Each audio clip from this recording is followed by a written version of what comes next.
Good morning, St. Peter's. We continue in our journey through Matthew. We hit Matthew 7, verses 13 to 23. Children of the Father, take the narrow path. Let's read out verses 13, chapter 7. Verse 13 and 14. Enter through the narrow gate, for the gate is wide, and the road broad that leads to destruction, and there are many who go through it. How narrow is the gate and how difficult the road that leads to life. Few will find it.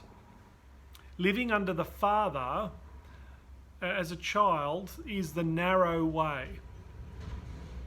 Remember, Jesus has been outlining what this narrow way looks like, how different it looks like to the world. It's about being generous with money and with our lives.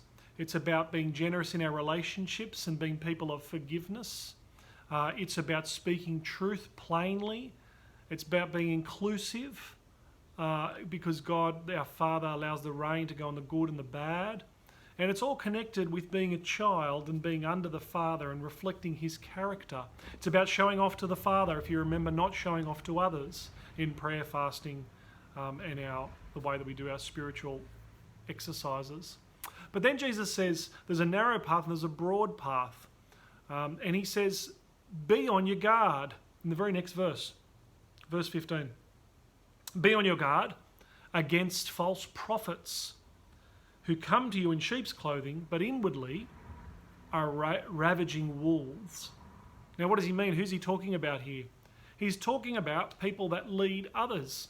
What are the false prophets? He goes on to say you can know them by their fruit. That is, if they speak about Jesus, but do they live for Jesus? Are they after money? Or are they after getting people to follow new rules or regulations? Simply saying Jesus came to fulfill the law, so now we have a new law, a new teaching, instead of actually allowing people to live by grace and encouraging people to live by grace?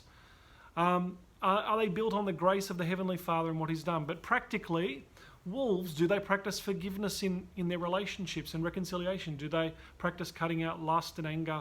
Do they store up treasures for God and not themselves?